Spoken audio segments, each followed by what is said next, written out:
Hello everyone, সবাইকে অসংখ্য ধন্যবাদ। গত ক্লাসে আমরা দেখেছিলাম কি করে আমরা jQuery প্লাগইনটাকে আমাদের ওয়েবসাইটের সাথে কানেক্টেড করতে পারি।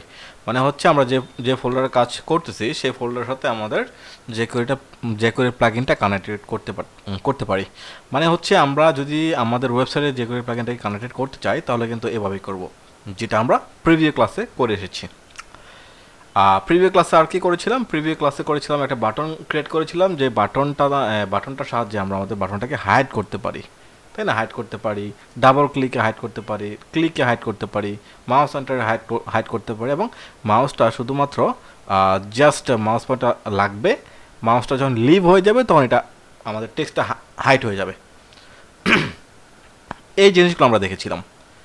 আজকে আমরা যেটা দেখব সেটা হচ্ছে যে আমাদের তিনটা বাটন থাকবে, একটাতে ক্লিক করলে হাইড হবে, আরটাতে ক্লিক করলে যেই টেক্সটগুলো হাইড হয়ে গেছে সেই টেক্সটগুলো আবার শো হবে।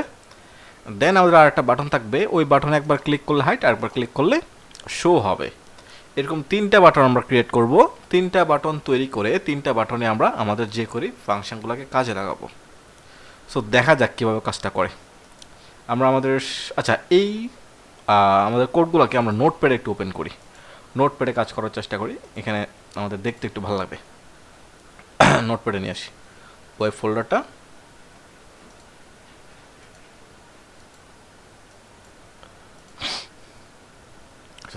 নোটপ্যাডে নিয়ে আসলাম। ওকে,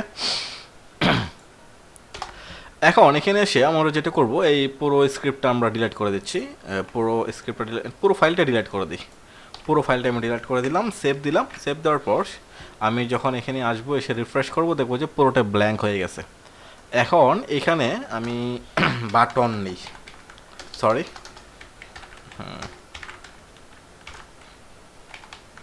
বাটন নিলাম, বাটন শেষ করলাম, বাটন নিলাম, বাটন শেষ করলাম। আমি এই বাটনের নাম দিলাম শো, এই বাটনের নাম দিলাম শো। কেমন? শো না, একটা কাজ করি, এই বাটনের নাম দিয়ে হাইড, এই বাটনের নাম দিলাম হাইড, একটা দুইটা তিনটা। আমি এই বাটনের নাম দিলাম শো, এই বাটনের নাম দিলাম টগল, মানে একবার ক্লিক করলে হাইট হবে, আরেকবার ক্লিক করলে শো হবে। দেন আমি এখানে এসে পেজটা রিফ্রেশ করি। মানে এরপর হচ্ছে যে আমরা আরেকটা কাজ করি, সেটা হচ্ছে আমি এখানে একটা ডিভ নেই, খেয়াল করে দেখেন, আমি একটা ডিভ নিলাম। ওই ডিভের ভিতরে আমি কিছু টেক্সট নিব, class equal to double quotation, আমি নেই 1, আমি 1 নিলাম। 1-এর ভিতরে আমরা কিছু টেক্সট নেওয়ার চেষ্টা করব। আর টেক্সটটা নেওয়ার জন্য আমি লরাম ইপসামটা লিখি, এখান থেকে কিছু ডামি টেক্সট আমরা নিয়ে আসি, জাস্ট কিছু ডামি টেক্সট নিয়ে আসলে হবে। কপি করলাম, কপি করে আমরা এখানে এসে একটা পি ট্যাগ নিতে পারি, পি ট্যাগের ভিতরে আমরা নিয়ে নিই, পি ট্যাগের ভিতরে নিয়ে নিলাম, সেভ দিলাম। দেওয়ার পর এখানে এসে পেজটা রিফ্রেশ করব, দেন দেখবো যে আমাদের টেক্সটগুলো এখানে চলে আসছে। এখন এখন ব্যাপারটা হচ্ছে, আমি হাইড বাটনে ক্লিক করলে এটা হাইড হয়ে যাবে, শো বাটনে ক্লিক করলে আবার লেখাটা আসবে।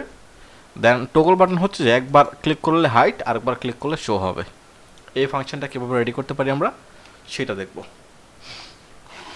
জাস্ট একটু ধীরে সুস্থে আমরা দেখার চেষ্টা করব এবং বোঝার চেষ্টা করব। এখন আমরা যেটা করব সেটা হচ্ছে, যেহেতু তিনটা বাটন নিছি, তিনটা বাটনকে আমি আইডি দিয়ে ধরবো। এই যে আমি আইডি নিলাম, ID equal to double quotation, আমি লিখি হাইড নামে একটা আইডি। দেন আমি আবার আইডি নিলাম, ID equal to double quotation show, show নামে একটা আইডি। তারপর আমি আইডি নিলাম, ID equal to double quotation toggle, toggle নিলাম, তিনটা আইডি নিলাম। ওকে, আমাদের কাজ শেষ। এখন আমরা যেটা করব, খেয়াল করে দেখেন, একটা স্পেস দেই, এটাও একটা স্পেস দিয়ে নিয়ে আসি, এটা দিয়ে নিয়ে আসে নিচে।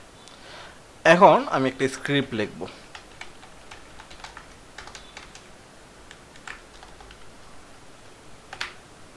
আমরা স্ক্রিপ্ট নিলাম। ওকে, খেয়াল করে দেখেন, স্ক্রিপ্ট নিলাম। আমরা আগে একটার কাজ করব, এই একটা বাটনে ক্লিক করলে, মানে হাইড বাটনে ক্লিক করলে যেন এটা হাইট হয়, সেই কাজটা আগে করে ফেলবো। দেন বাকি কাজগুলো আমরা অটোমেটিকলি এমনি করে ফেলতে পারবো।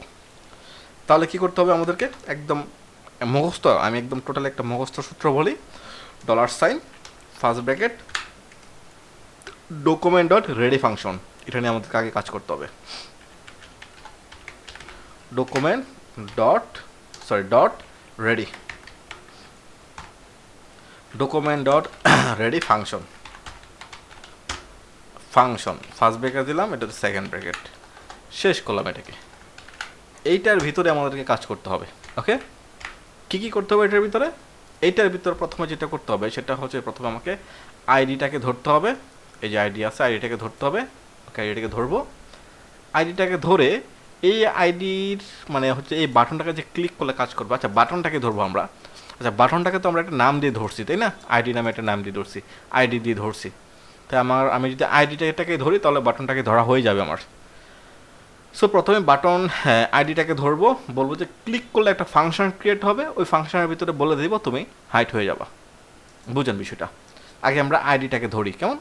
তাহলে আইডিটাকে ধরার জন্য কীভাবে ধরতে হবে? আইডিটাকে ধরার জন্য ঠিক সেমভাবে dollar sign first bracket double quotation আমাদের যে আইডি নাম আছে সেই আইডিটাকে নিয়ে আসবো এখানে। সিলেক্টর, এটা হচ্ছে একটা সিলেক্টর যেটাকে আমরা সিলেক্ট করব। ওকে, দেন বলবো যে ক্লিক করলে কাজ করবা, ক্লিক করলে একটা ফাংশন ক্রিয়েট করবা, CLICK, ক্লিক করলে একটা ফাংশন ক্রিয়েট করবে। কীরকম ফাংশন দেখেন, ফাংশন নিলাম, ফার্স্ট ব্র্যাকেট নিলাম, সেকেন্ড ব্র্যাকেট নিলাম, একটা ফাংশন ক্রিয়েট করবে। এই ফাংশনের ভিতরে আমি বলে দেবো যে তুমি কি হবা। ঠিক আছে, ব্যাপারটা হচ্ছে যে এই হাইট বাটনে যখন ক্লিক করবে তখন সে একটা ক্লিক ফাংশন ক্রিয়েট করবে। ক্লিক ফাংশনের ভিতরে আমি বলে দিব তুমি এটাকে হাইড করবা। কাকে হাইড করবা? এই যে ক্লাস নিলাম আমরা, এই ক্লাসটাকে তুমি হাইড করে ফেলবা, মানে এই ক্লাসের ভিতরে যা থাকবা তুমি তাকে হাইড করে ফেলবা। তাহলে এটা করতে গেলে আমাকে যেটা করতে হবে, আবার dollar sign first bracket double quotation .1, মানে তুমি কাকে হাইড করবা? .1 মানে ক্লাসটাকে হাইড করবা, .1। দেন আমি লিখবো যে ডট হাইড, তুমি একে হাইড করে ফেলো।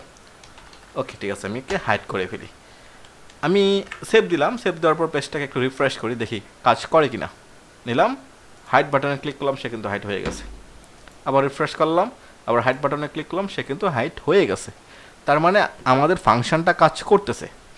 এখন খেয়াল করে দেখেন, আমি যখন রিফ্রেশ করে হাইড বাটনে ক্লিক করলাম, হুট করে হাইড হয়ে গেছে। একটু স্লো মোশনে হাইড হইলে কিন্তু সুন্দর লাগবে। আমরা সেটা করব। সেটা করার জন্য আমি এখানে সিঙ্গেল কোটেশন দিয়ে লিখবো যে স্লো, SLOW, স্লো। সেভ দেই, দেওয়ার পর পেজটা রিফ্রেশ। হাইড বাটনে ক্লিক করলাম, আস্তে করে যাচ্ছে, রিফ্রেশ। হাইড বাটনে ক্লিক করলাম, আস্তে করে যাচ্ছে। এখন হাইড হয়ে গেছে না? শো বাটনে ক্লিক করলে এটা শো হবে। কিভাবে কাজ করাবো? এটাকে কাজে লাগাতে গেলে জাস্ট এই জিনিসটাকে আমি কপি করব। কপি করলাম, আচ্ছা একটা কাজ করি, একে কাছাকাছি নিয়ে আসি। কপি করলাম, একটু নিচে আসলাম, জাস্ট একটু নিচে পেস্ট করলাম। হাইড আইডিটাকে ধরা দিব, শো আইডিটাকে ধরা দিব, হাইডের মধ্যে শো আইডিটাকে ধরা দিলাম। ক্লিক কি হবে? শো হবে, এই শো হবে, জাস্ট শো দিয়ে দিলাম। আমি সেভ দেই, সেভ দেওয়ার পর পেজটা রিফ্রেশ করি। Height show, height show. Then আমি চাচ্ছি যে একবার ক্লিক করলে হাইট হবে, আরবার ক্লিক করলে শো হবে, এটাও করতে পারবো। এটা করার জন্য জাস্ট আমি এই পুরোটাকে কপি করব। একটা ফর্মুলা নিলাম, আমি আইডিটাকে ধরে দেই টগল আইডি, দেন ক্লিক ফাংশন, ঠিক আছে, এটা হচ্ছে টগল, না এটা হবে টগল, TOGGL, টগল, এটা একটা ফাংশন। নিলাম, রিফ্রেশ করলাম, হাইট শো, এ টগল দিলাম হাইট, এ টগলও দিলাম শো, হাইট শো। এভাবে কাজ করতেছে, তাই না? খুব ইন্টারেস্টিং, মজার একটা জিনিস। আমরা এভাবে কাজ করতে পারবো। এভাবে আমরা যেই কোনো সেকশনকে, যে কোনো ক্লাসকে, যে কোনো ইমেজকে, যে কোনো ফাইলকে আমরা এই ফর্মুলা দিয়ে কিন্তু হাইড করতে পারবো, শো করতে পারবো, হাইড করতে পারবো, শো করতে পারবো। আজকে এটাই ছিল। দেন নেক্সট একটা ইন্টারেস্টিং টপিক নিয়ে আসবো। সবাইকে ধন্যবাদ। আসসালামু আলাইকুম।